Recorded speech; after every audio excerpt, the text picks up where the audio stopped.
Welcome back to the loading zone. Today's deep thought: trucks have big wheels.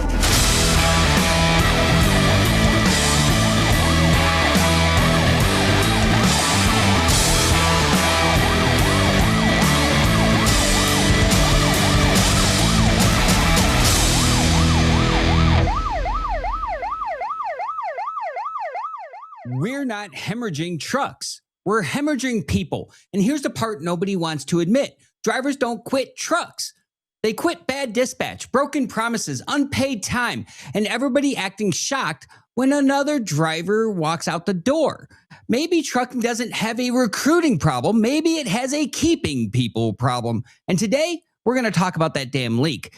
Let's talk about what we're going to talk about and who we're going to talk about it with today. Up first is our Sherri Brumbaugh, CEO of a 65-year-old carrier and past chair of the ATA, here to show us what retention looks like when it isn't just a poster hanging in the recruiting office. Then we got Dan Ronan, reporter, fellow SiriusXM Mike, and a guy who has spent decades covering this industry, who joins us to separate what trucking says about its workforce from the numbers and what they show us. Recruiting gets the headlines. Retention tells whether the company actually works. This is Break Check, and it's time to go full stop. But first, if you're serious about protecting your money and running smarter instead of harder, then like, subscribe, and follow FreightWaves for your top freightcast, trucking news, and real trucking talk. Also, make sure to check out F3, the Future of Freight Festival. It's Freight Tech's main stage, the leaders that you need to hear from, the access and connections that you don't want to miss and you won't get anywhere else. Use promo code TAKE20 for 20% off the pricing. That's TAKE20. Register today.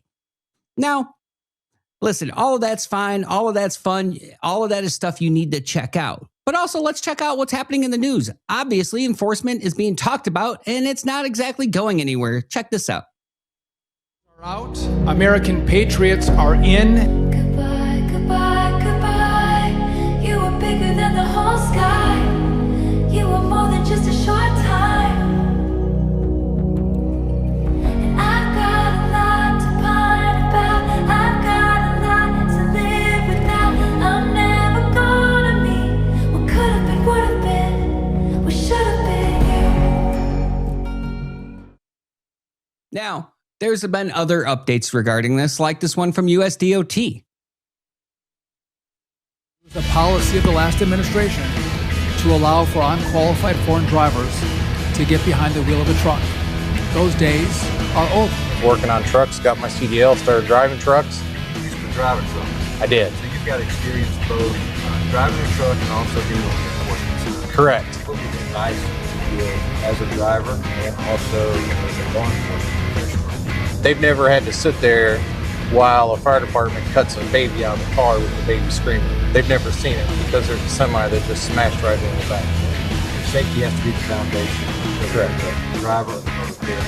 Correct.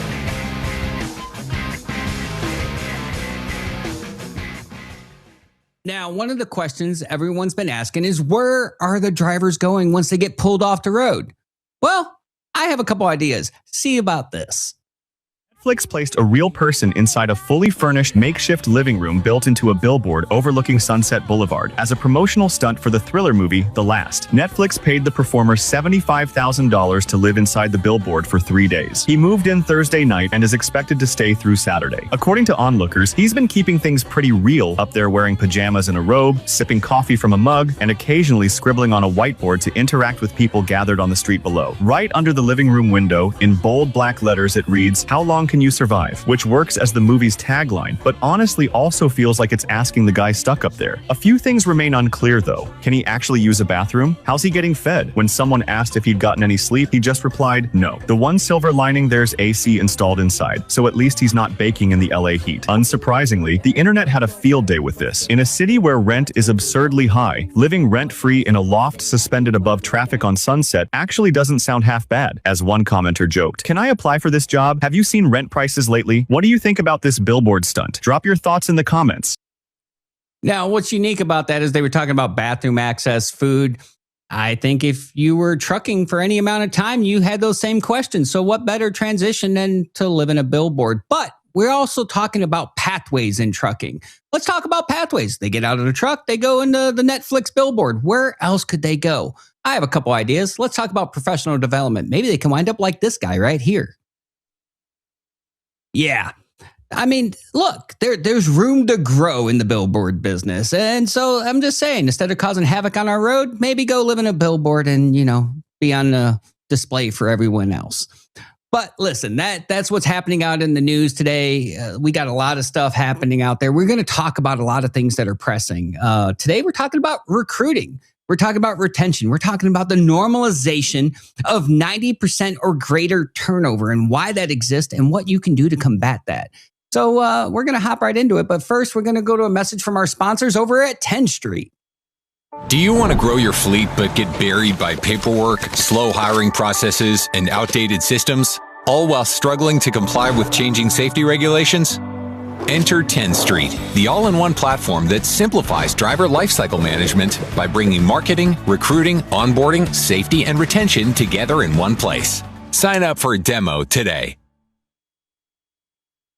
Huge shout out to our friends over at 10th Street for their support of Brake Check. But let's hop into the conversation. She started a family business back in 1991. She took the president's chair in 2008 and went on to become just the second woman ever to chair the American Trucking Association. Today, Sherri Brumbaugh, who runs Garner Transportation Group, a 65-year-old business, woman-owned carrier, and 6-time best fleet to drive for. So forget the retention PowerPoint. Sherri's here to talk about what actually keeps drivers in the seat, treating professional drivers like professionals. Water is wet. It's groundbreaking. I know. Sherri, welcome to Brake Check. How you doing?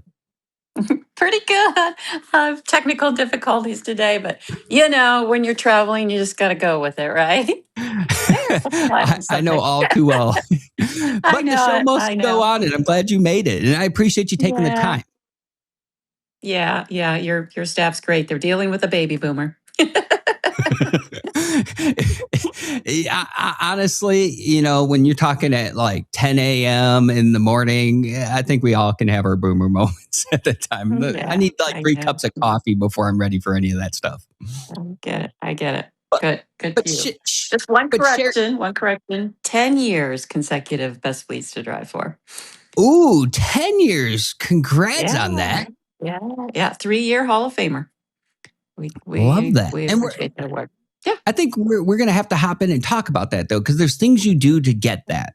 And a lot of people have, this recipe for success, what they think works. But obviously in an industry where 90 to 95% turnover has been normalized, which it shouldn't be. It's insane that we've normalized that. Let's start by setting the bar. What's your turnover?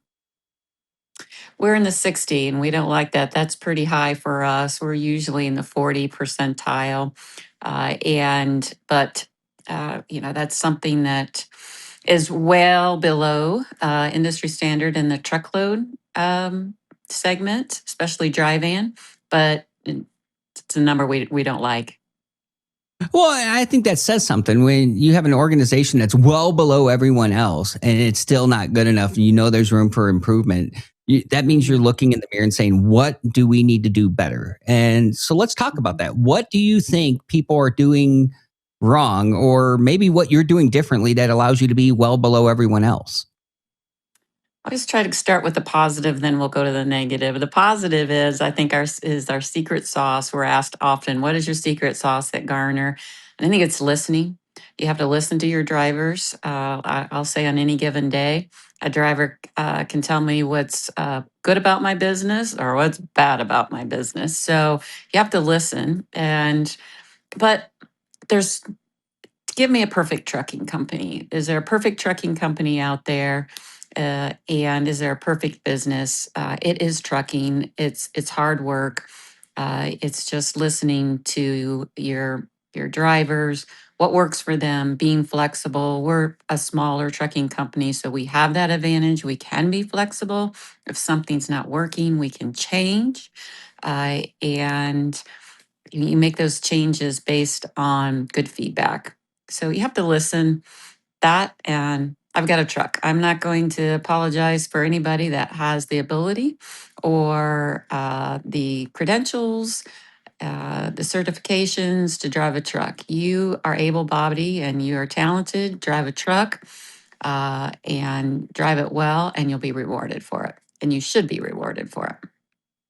I love that mentality. And I think part of the business model that a lot of people fail to execute well on is understanding that it is trucking. The job inherently has speed bumps is built into it. So having those conversations up front, being honest and unapologetic about the job, but trying to make it as best as possible as an organization to offset that, I think that's an important thing. You know, Robert Pearson, one of the things that he's always said, and it's stuck with me, is to be a good organization, you have to be able to look in the mirror and acknowledge that your baby's ugly, and then talk about what you're going to do about it. Yeah. Yeah. And the worst thing you can do, I think the business suicide, if you will, is if you're told there's a problem and you don't react to it, and you don't like, okay, I can't, let me go look at it. Let me go see what's going, where's the process breakdown here? What are we doing wrong? I'm not going to guarantee that you're going to get the answer back that you like, but I'm going to get an answer back to you. I'm going to give you your feedback back. And together we can solve, where we have hiccup is, even in our organization, is communication breakdown. We have a driver that has, personal life change. They were a 5x6 driver over the road, and a life change, whether it's, a driver that needs to now be a home more to take care of maybe an ailing spouse or ailing parents, or they've had a child. And it's like, hey, I need to do something different. And you have to be able to say, be flexible in your organization to say, okay, well, I've got this for you, you could do. And it may be a short time, it may be a long time. But at the end of the day, you don't want anybody going, I got to leave Garner for greener pastures. Well, and we see that a lot, especially in that first 90 days. That first 90 days, 35% of new hires are gone. So where do carriers, in your opinion, lose them? Are they losing them to recruiting promises? Are they losing them to bad orientation, dispatch? Where does it break down? Yeah, all of it. And this is my I guess my calling here, my sunset years. I believe that our drivers, we get good people in our industry that want to drive a truck. They are told, that they sometimes they're told rainbows and unicorns, and that is a poor reflection on our industry. But what I see even more, at the result of a bad experience, they're held up at a shipper for hours and hours and hours, or they deliver. You hear these stories; they're terrible. They make a delivery and they make a driver sit until they find something close for that driver to pick up, and they lose a half a day or a day, or longer than that, and that's just taking advantage of people, and that's not right. And so these individuals that come in and want to make a good living and are excited, and they have really hopes and aspirations of making whatever financial hardships they may have in their life, have a better financial means, have this terrible experience, leave the industry and never come back, and think every trucking company acts the way they were treated and every shipper acts the way that they were treated there. So it's my hope that I can uh, be a voice out there to my peers. That's on my peers to hold my customers and my shippers accountable to, holding my truck out and holding my driver up. And oh, by the way, that's costing you money. Well, I think that that's important to have that accountability within the organization and external from the organization, the partnerships. How you make money is getting freight from A to B. But if the drivers are leaving, if it's a revolving door, then you're not doing that as efficiently as possible. So it behooves everyone to be on the same page and make sure everyone's having a positive experience. And I think that's just having mutual accountability on all facets of the business relationship. I will say too, a salesman comes in and a salesman loves, 10,000 annual shipments a year. It's like, oh, and it's like, oh, that's cool. And they're like, well, the shipper's complaining the previous carrier's failing. And I'm like, well, this isn't rocket science. So why did that previous carrier fail? Why wouldn't I fail? And, it's at the end of the day, I mean, there's a lot of, there's a lot to it, but it's picking up a load and delivering a load and doing that the best and most efficient way. And if you're not having an efficient loading point and you don't have an efficient delivery point, you're going to fail. So home time is usually one of the biggest culprits in a conversation when you're asking drivers why they left. They feel like they never get to be home to enjoy the money that they're earning. Let's say one of your good drivers walks in tomorrow and says, Sherri, I need to be home more, otherwise I have to leave. How do you solve that without killing the economics of your trucking company? I love my recruiter. My recruiter, she when she is out speaking to people, she says, we have a buffet. We have a truck. When do you want to drive it? And that may change. We have 5x6, that we have 4x4, we have part-time, we have some local, we have some shuttle service. Of course, then there's daily delivery. We have a truck. When, if you're going to be you're at what point personally do you need to have a financial means for for a return on the work that maybe maybe life's changed that you only need to work 4 days a week. Again, there's consequences with that. Less than 4 days a week, I'm going to have a hard time providing you health insurance. Well, maybe you don't need health insurance. Maybe something's changed that you can get. Maybe you're a veteran and you have VA benefits, and so health insurance isn't an issue that you need through Garner. So you can drop back and only work 3 days or 4 days or whatever it is. So again, we have a truck. When do you want to drive it? Know that there are going to be benefits from whatever that spectrum is that you drive that truck. I like that mentality. And it's one of those things I'm a veteran, so I have full VA benefits. And it's one of those things, health insurance doesn't sway me one way or another. I always wondered why employers are like, we're veteran friendly, but like, there's a couple things that I think that if an employer is going to say that, like, all right, cool, I don't need your medical. I never see anyone offer that money back into my pay since I'm saving the company. They never once offer that back in. Or they're like, how do we attract more veterans? I don't know. How about giving Veterans Day and Memorial Day off? But like no one does it. And it's groundbreaking when you bring it up. And they're like, I never thought of that. I'm like, really? Why do you get paid so much? Yeah, absolutely. We do a birthday. We pay you for your birthday, and that so many they're like, really? That's awesome. You pay me for my birthday, and you don't have to take it. You can take a PTO, or you can take the pay, or you have the whole month of your birthday to take that day. So it can, it can swing. So we have bereavement days, there are things that you can do. Again, listening, what's important to your drivers. So a lot of carriers are out there saying our drivers are family. That's the same thing that Olive Garden says. So like, let's kill the poster talk. What's one thing a fleet could change Monday morning that drivers would actually notice and appreciate, in your opinion? Oh, I believe it's that again, and I sound like a broken record. It's what works for you. You should work. There should be a means from from your fruits of your labor. You should be making money. And again, it's talking to that driver. What's important to you, and let's work together. If you need to make more money, then we have opportunity for you to do that.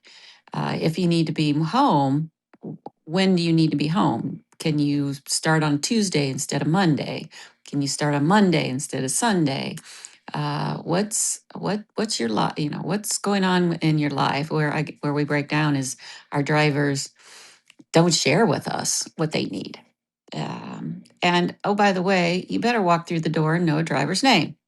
You better, they're not a number; they're a person, and you gotta know their name. That's a given.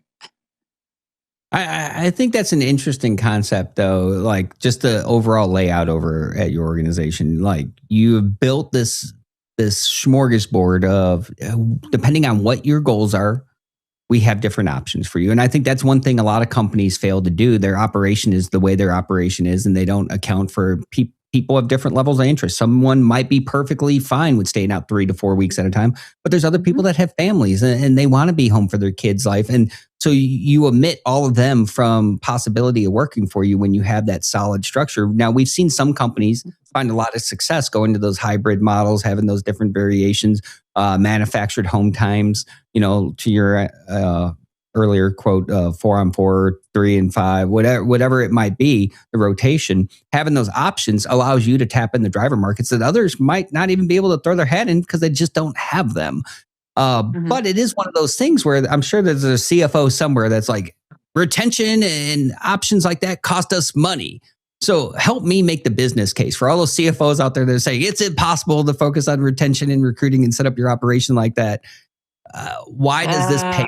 An empty truck costs money, costs more money. An empty truck not generating revenue.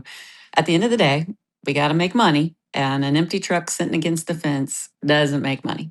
So you need to find a way to get those wheels to turn, and how you get those wheels to turn as a driver. And one of the questions, the other, and maybe you can provide me some insight too. I really want to look into hours of service, and I want feedback from my drivers. I'm traveling now when I get back, but there's some uptick and talk about that. And I think one of the impediments of our drivers making money, and that is really the number one. There's two reasons that drivers leave Garner, and full transparency, drivers leave Garner.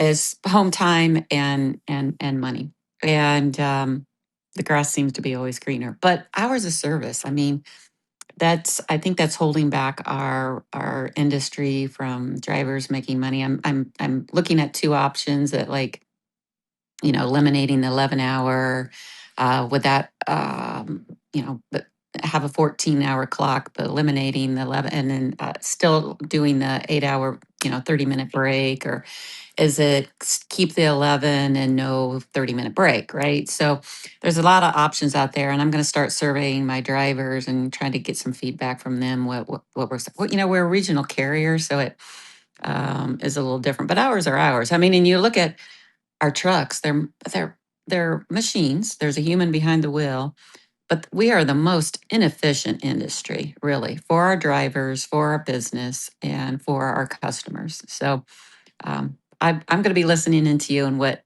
some of your drivers and some of your other guests have to say about hours of service too. It's interesting. Not to open a whole nother can of worms. No, it's all right. I actually love the talk track because it's one of the avenues I've been venturing down quite a bit since my return off vacation was how do we make drivers feel like they're more in control of their earnings? And one of the conversations I had actually on my SiriusXM show yesterday was, hey, and drivers sounded off. I had put a poll up over the weekend. How many dollars do you need to make per hour for all on duty hours for you to feel like you're being fairly compensated? And it was overwhelming with the drivers. Around 30 to 32 was the comfort as flat pay for all on duty hours.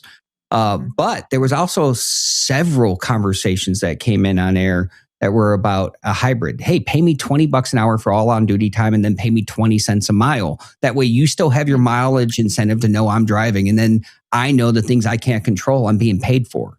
Or drivers calling in like, hey, pay me cents per mile like you've been doing, but pay me for everything. At the moment I bump a dock, I'm getting paid. The moment I do a pre-chip, I'm getting paid. That way the incentives are still there. I think more companies need to venture down those paths. And I think the ones that do it and embrace it, honestly, will win because you look at some of the fleets that have no problem recruiting, the Walmarts, the USPS, those drivers don't necessarily have the top hourly pay, but the benefits offset it. So if you can't have as an organization those kinds of benefits and retirement packages, then you offset it with a little bit of dollars and it makes sense. Right. You know what? Again, you got to crunch the numbers, but what works for your drivers? Again, going back to listening, and the challenge we would have is, a little over 100 drivers that we have is, can we all agree? can we find common ground? And that's. But if they're making money, then we can agree. Or my approach has been, let's try it. Okay, let's throw it against the wall.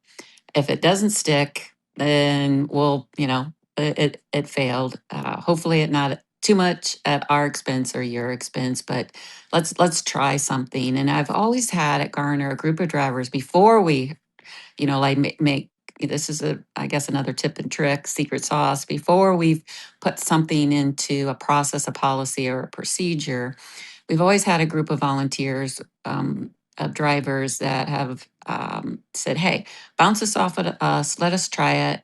It was a drivers, some legacy drivers that came to us years ago and said, "Hey, we want to share a truck. I'll work 4 days. He can work the other 4 days. I, you know, the we can do this as long as the truck is domiciled in Findlay. We both live in Findlay. We'll just go out for." And the one gentleman was a farmer. The other was getting later in his years in driving and really didn't want to do. And they said, "Let us try it." And you know what? It's turned out to be a great program for us.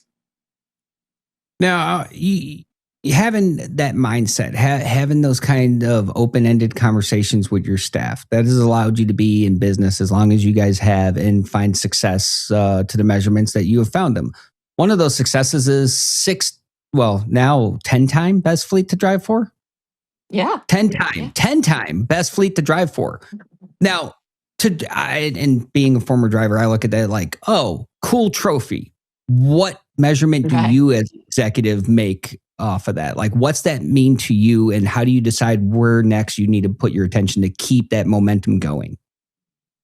Yeah, I hope it has made us a better company for sure. In fact, I looked at it 3 years before we jumped in and, looked at my peers that were receiving that award. I'm like, oh, uh, we need to, like improve on some things, pay, some of the bennies that we are offering just to be, you know, competitive with our peers. And so we did that. But for me, it should just be a way to open the door and say, hey, this is a company worth looking at. And from there, come kick the tires and see if it's a good fit for you. It's almost like a referral to a new customer or to ship to a shipper. Just get me in. Let's have a conversation, and let's see if we're a good fit for one another. And from there, I need to perform. And if I perform, I keep the job, I keep the work. Same thing with best fleets. If it truly are what you are, then you will be a best fleets. And that's what's become important to us. I mean, important to me. It's worthy of looking at. Well, and that's why I wanted to ask you about it, because I look at things through a different lens because I sat behind the desk and behind the wheel. I never, up until I got behind the desk, I've never once considered somewhere to work based on the best fleets list. Right. Like I, as a driver, never even saw that list, to be quite honest with you. Yeah. So I always like asking organizations like, what's the benefit and what do you see as the plus of throwing yourself into that arena? And it sounds like it forces you to be competitive as an organization to your peers, which then benefits the drivers, whether they know it or not. Yeah. And there's some really good trucking companies in there. They really are. And when you participate, you get to see some of what some of the programs that they're doing. So, Well, there's some we're all- benefits to throwing yourself in their arena and competing with your peers. And, iron sharpens iron. So at that point, it's just making everyone better. And there's a little fun competitiveness in there. Who wouldn't want that for their organization to see their name on the door? Yeah. Yeah. So it's one of many things you should be doing. now, your second generation with the third one coming right behind you, how much does showing somebody the actual future of the company matter in retention and your team, knowing that that person coming behind you has that same set of values and goals to drive it forward? Yeah, I think that's very imperative. I mean, people want longevity, people want stability. Change is uncertain for sure.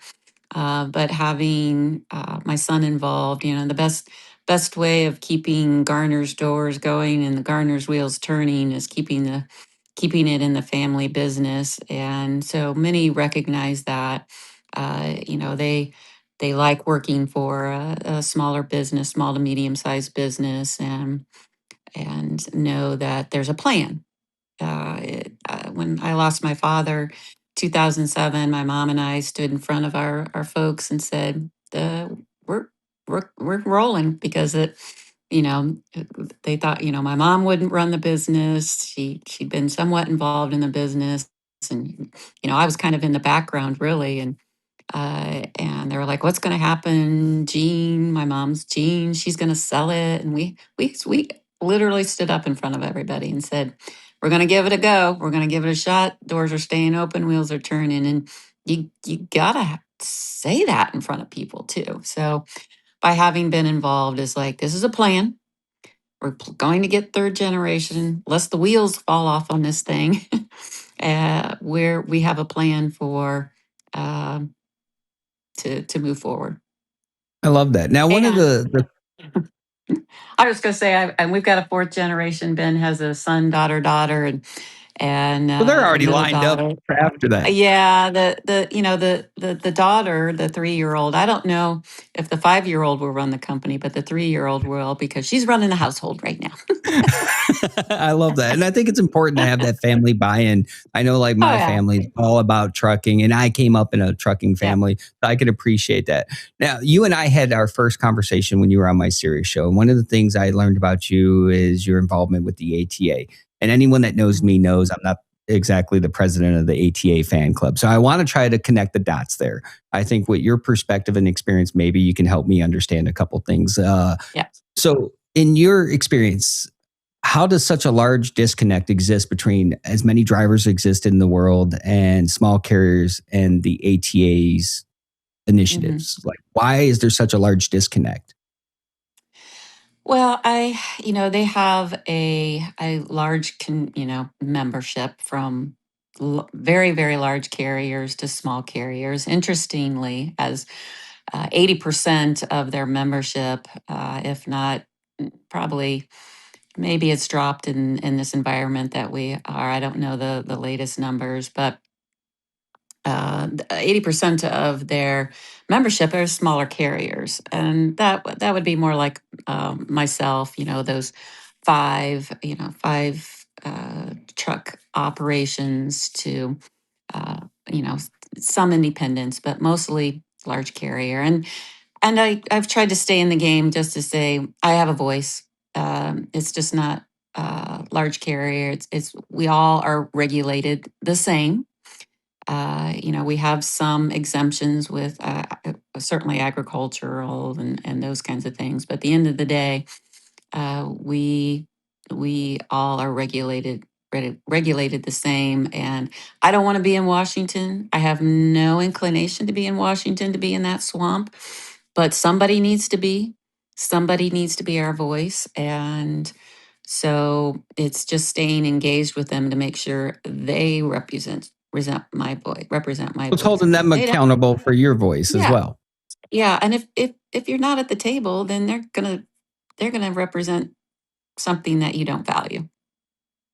So one of the things that I hear from a lot of drivers where they get peeved off about the ATA is they hear the organization speak about this is good for the trucking industry and think good for who? From a driver's perspective, when they hear someone saying this is good for truckers, it doesn't always resonate with the truckers. Does the ATA sometimes make the mistake of representing business as a whole rather than, speaking to they represent their membership? Do you think that sometimes they're too broad with what they're saying?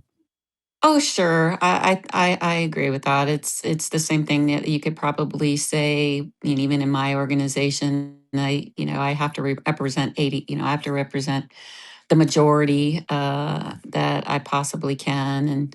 And so there's also the, what you can get done, which isn't very much in DC. Sadly, it's so frustrating. I couldn't do the job.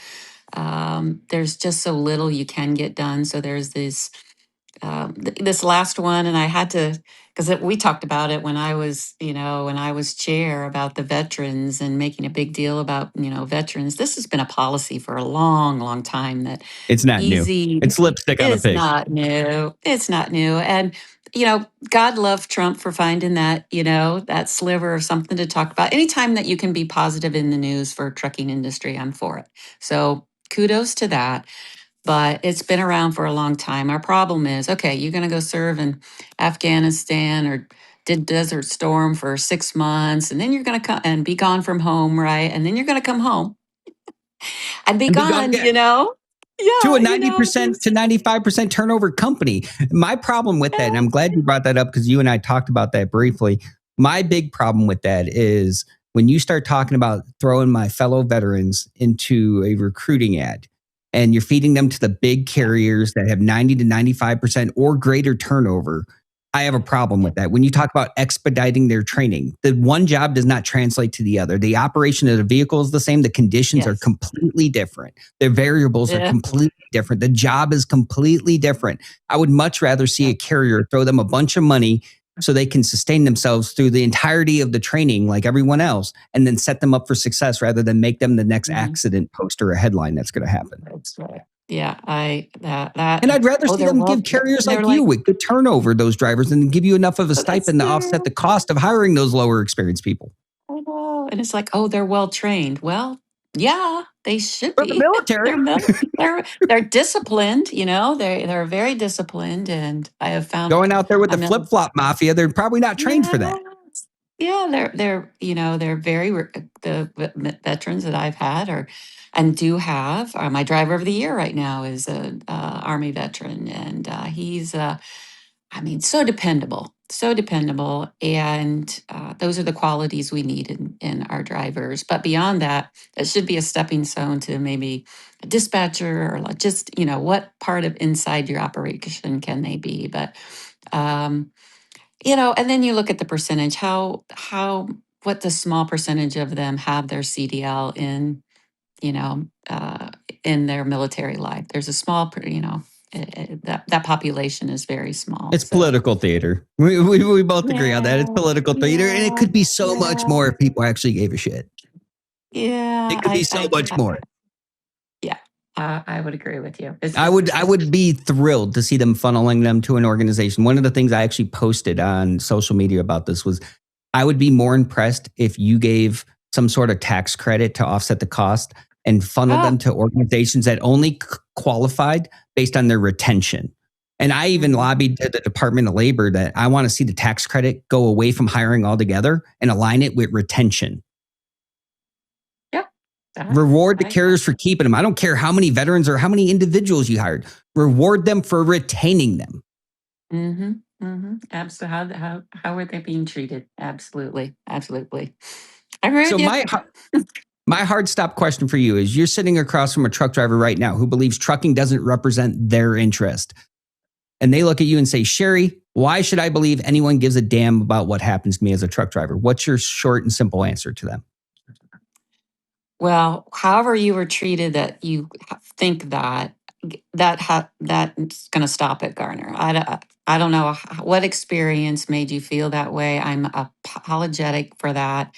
Whoever treated you poorly as either previous job as a driver in that organization, shame on them. I'm going to do everything I can not to have you treated that way. We're not perfect. But thank you for being here. Thank you for giving me a second try. Thank you for giving the industry a second try. And let's make this profitable for you and for me too. Let's have some fun doing it. I love that. Sherri, I always enjoy the conversation with you. I love the fact that you're grounded and how you're running your operations. So on behalf of myself and my experience in trucking, thank you for that. Thank you for the time, and thank you for just doing business the right way. Well, all you can do is try. Thanks for listening. All right, we're going to go to a shout out from our sponsors over at truckstop.com.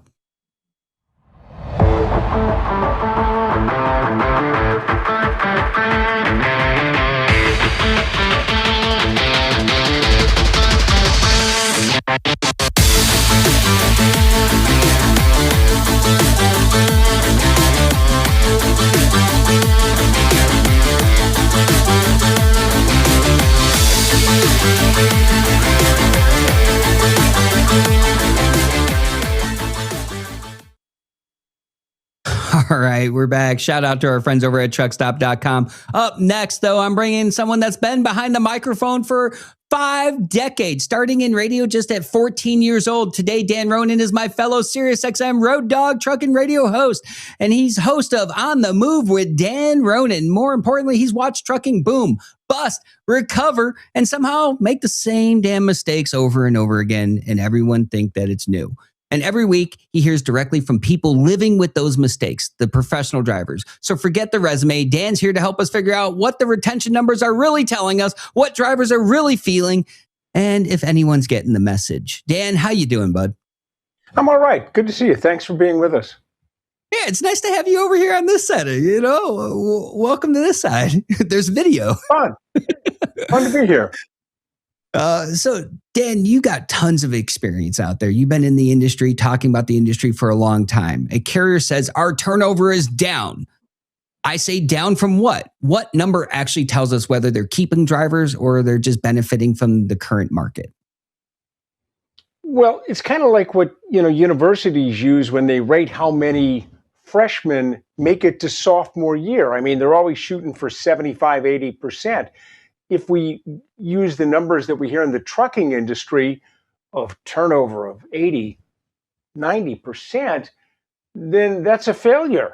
And, we hear these numbers about how there's a driver shortage and there's, not enough drivers out there. Maybe, but if you are spending that type of money to recruit drivers, and as your previous guest just said, you're losing them 90, 120 days in the process, then you're failing. You're doing something wrong, and all you're doing is just keep going back into the same labor pool to hire the men and women again. That to me seems like a kind of like a gerbil chasing after the wheel. You know what I mean? I do, actually. I come from the recruiting side, which leads me into my next question. I want to put a dollar sign on stupid. When we talk about recruiting costs, there's carriers out there. Let's use, for example, a 300 truck fleet. I have seen carriers spend $15,000 to $25,000 a month just driving leads to their recruiting department. And then the cost of hiring a driver be anywhere from $10,000 to $15,000 per driver. But yet they keep doing the same stupid stuff over and over and over again. And that driver leaves in 90 days, 120 days. Very rarely do they make it a year. Otherwise, they get a gold star and a bozo button, maybe a Facebook post on Drivers Appreciation Week. What's the true cost of doing the same stupid stuff over and over again? Well, I hear the same numbers you do. $10,000, $15,000 to get someone in the door and get them recruited. If I were a CFO of a company, of any one of these companies, I would be aghast with the amount of money that they're burning through just in this process. I mean, you've got insurance you got to pay. Your fuel prices are it's a cost that is predetermined and then goes up and down depending on your fuel surcharge. But if I was burning through this much cash to keep the wheels moving, I'd be going out of my mind. I'd be saying to my HR folks, what are we doing here? Why can't we seem to get any stability? And when you find the good companies that are out there that are really doing a good job and that are being flexible and that are being, creative in their way to retain people and not botching things, not botching the handoff, on the first play of the series in football parlance, I would be looking at them and saying, what do those companies do? There's a lot of companies. There's one company out of Southern Illinois. It's in Central Illinois in Tazewell County, I think it is. It's called Nussbaum. Well, what they do is they are an ESOP, an employee stock ownership program. So when you get hired by the company, you get an equity stake in the company. Now, this company has been around for a long time. It's been one that I've followed and written about a lot, and as well. And they seem to have found the model. I'm not saying an ESOP's the right way to go for everybody. It's not. But in their model, they found for them, they're a decent sized company. They found that they can use this and give the people a tangible benefit so that every quarter they get a financial report and it says, hey, well, my ESOP is now worth 6% or 8% more than it was the previous quarter. If you give people the incentives to stay, they will stay. If you give people the incentives to come to work every morning because they know they're making more money, they'll stay. If you give drivers good equipment to work on and work with, and you treat them with a little bit of respect, they'll stay. It's not rocket science. It's pretty common that works in any industry, that if you treat people with respect, you pay them well, and you treat them well, they will more than likely stay and do a good job for you. Dan, that was groundbreaking. If only it was that simple. Oh, wait, it is that simple. We just have to get out of our own way and treat our people like we appreciate them. Now, you get the same privilege I do of talking to drivers every day. We got 1.4 million unique listeners weekly on our channel. We get to talk to drivers from all walks of life. And we each bring our own different set of experiences to the table in those conversations. From your experience, when you're talking to drivers right now, where in the freight cycle are we? Are people feeling more optimistic? Are people feeling a little hesitant? Are we worried about fourth quarter? Like, where are we at in your opinion? The economy's okay. It's not great. The inflation numbers are too high. The president wants lower interest rates because we saw what happens with lower interest rates. The housing market takes off, and we see more people buying housing. We see more people going to Home Depot and Lowe's and Menards and buying stuff at the store, which is good for trucking. But clearly, the industry has benefited by this tightening of capacity. What Mr. Duffy and what the administrator are doing, and with the direction from the White House, it has improved conditions in the trucking industry. It has gotten rid of some bad companies. It's gotten rid of some bad drivers as well. So if you take 3 or 4% capacity out of the market, which is probably what we've done over the last 18 months, 2 years, that makes it better for everybody's there. The question I wonder, though, how is this going to benefit the smaller to medium-sized trucking companies? Because they're not trying to compete with the big LTLs and the big truckload carriers that have got a lot of resources. I mean, you go on their financial calls and they've got resources. They can do the research. They can be very selective about the freight they're carrying. They can be very selective about the drivers they hire. The small companies don't have those options in some cases. They've got to move the stuff and move it at the rate that they can get. But I would think that conditions in the trucking industry are pretty good, not because the overall economy is running full throttle, but because 3, 4, 5% of the capacity has come out, and that's helped those companies that can move the freight and who can do it well. Plus, you have got the situation with C.H. Robinson and the decision from the court. That's going to again tighten capacity because those brokers, they now want to deal with companies that they know and have a pretty good idea aren't going to get them into trouble.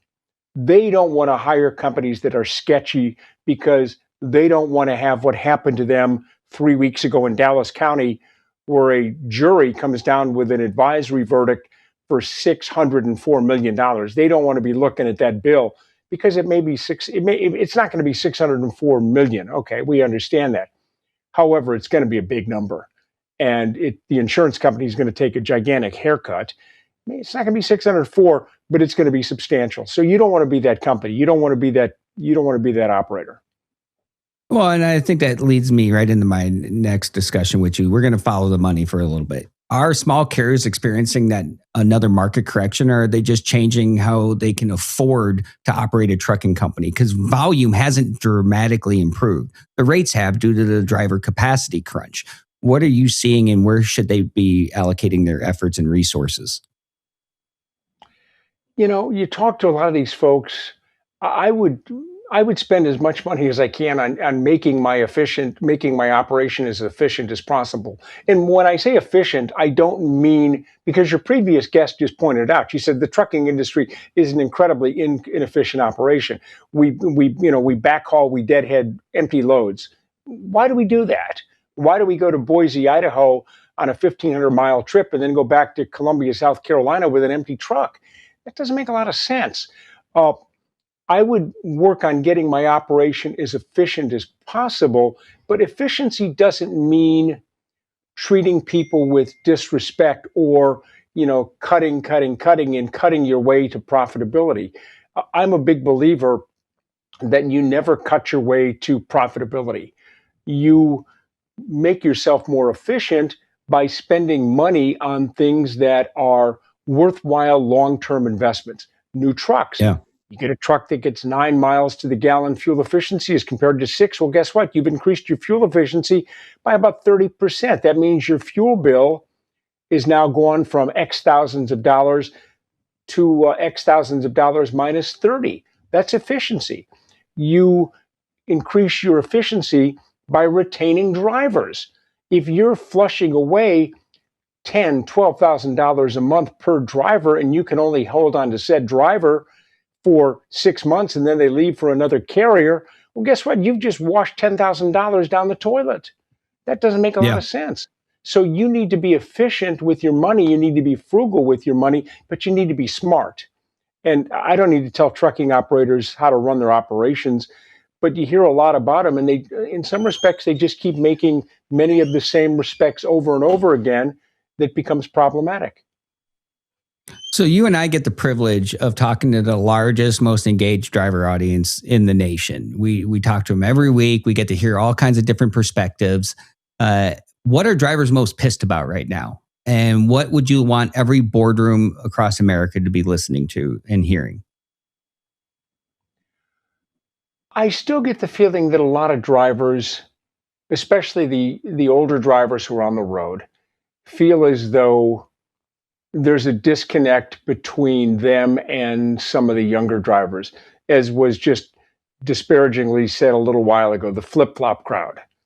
You know, there's a lot of drivers who are viewed in the industry as not having paid their dues. And the older guys and the older women who are out there feel as though they are leaving an industry in 5 or 7 years that will not be as good as the industry that they started and helped build over the last 35 or 40 years. You hear it from all the time.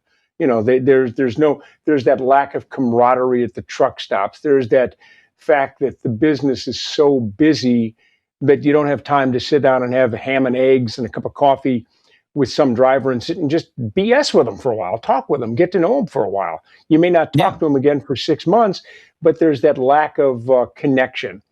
I think there's a lot of isolation within the industry.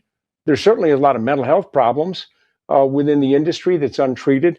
And I think that, you know, companies, if they're going to be healthy and maintain a robust business model, they need to tell their drivers that, hey, we really value you. And not just and show it and pay for it. Thank you. Yes. And show it. Pay them for their time when they are sitting in a warehouse at a queue waiting to drop their load. Pay them. You know, dude, you set me up perfectly on this one, Dan, because I wanted to talk about where this ends. So I appreciate you laying the groundwork there. Let's talk about where this ends. If you are talking to an executive out there, and I want every executive that's watching right now to hear what I'm about to say, don't tell me you appreciate truckers. Pay them. Show them through pay. That's why they show up. They don't show up because you treat them like family. They have a family. That's why they're coming to work. Pay them for their time. Respect their time. Now, Dan, if we don't do that, where do you see this ending? Do you think we've simply run out of people willing to accept the bad deal? Because people are starting to talk about the driver shortage again. And I don't think it's a driver shortage. I think there's a good job shortage. Well, there is a good job shortage. You're right. I don't know. I go back and forth on this driver shortage thing. I've gone back and forth on this over the last 10 years or so. I just don't know. I'm not an economist. I know what the economists say, and okay. But put them in a position where they can make more money. Put them in a position where if I'm sitting at the dock for 5 or 6 hours waiting to get unloaded, I'm just burning up my clock. I'm burning up my time on my ELD. I'm burning it up. We've got to address this truck parking time, because how many times do you hear from drivers that say they spend, the last hour of their day looking around trying to find a parking spot. And then they end up parking on the shoulder of the road somewhere on I-95, which is insane. We need to create better conditions so that those men and women who are out there do not just feel valued, but the company shows it, that they outside of the pizza party and the press releases, pay your drivers. That's how you show appreciation. Dan, would you show up to work if you didn't feel like you were being compensated and your time being respected for the compensation you're receiving? I don't do much stuff for free. Exactly. Why should we ask our drivers? Which again, you set me up. I love doing this with you, bud. My hard stop question for you is simple. 5 decades of covering trucking. Forget the studies, forget the press releases. If you could give a pay structure that you think would change how drivers are appreciated, what would it look like? I've heard all kinds of variations. What do you think is a fair pay structure based on today's standards of trucking? Pay them what they're being paid, on a per mile basis, whatever the scale is. That's a good place to start. But if you are sitting in a queue somewhere, pay them $30 an hour, pay them $35 an hour for their time. That is time that they are losing from their mileage. Now they're not burning up, wear and tear on their body, moving the truck as they are. But if you take, 80 cents a mile and you multiply it by 60 minutes, okay, come up with some sort of a formula that kind of gets in that range, maybe not as much, because like I said, they're not actually moving the load, but they're still doing the job. They're still working for you. They're still captive somewhere. Their time is being wasted because of things they can't control. Come up with a formula. Take 60 cents a mile times 60 minutes. Maybe they don't get $36 an hour, but come up with something so that their time there is valued, so that at least at the end of the day, they are being compensated for their queue time, for their time that way. That would go a long way. The other thing is I think, and we experienced this during COVID, shippers and the like need to be respectful of drivers. They need to at least allow them in the building so they can go to the restroom, maybe run some water on their face, maybe stop and get a cup of coffee. Now, I know there are concerns about, we can't have unauthorized people in the building, but they are bringing to your trucking facility, to your warehouse, several $1 million of freight, and you don't trust them to walk down the hall to go to the bathroom or stop in an employee lounge and get a cup of coffee out of the vending machine? That is insane. And it happens. It still happens. It happened in COVID, and it's still happening to this date. And it's just unconscionable. All right, Dan, I truly appreciate you carving out time to join us. But if people want to hear more of you, I know you come on right after me. Tell the people where they can find you if they want to listen to your show. 3 to 6 Eastern Time, channel 146, every afternoon, Monday through Friday, then on the weekends. And I also write for JOC, the Journal of Commerce, covering the business side of transportation, JOC.com. So you can read my stuff at JOC, and we can have a conversation every afternoon, 3 to 6, right after you. All right. Thank you, Dan. And we're going to close out today. Trucking doesn't have a recruiting problem. It has a retention problem. Wearing a recruiting hat. Stop replacing drivers. Start giving them a reason to stay. Pay for their time. Keep your promises and respect the profession. It's that simple, folks. It's not rocket science. Now, it's not complicated, but it is the end of today's show. I will see you Thursday, but we're going to take it out full stop. We're going to give you another summer of Chrome, and I'll see you Thursday. I'm out. Hey,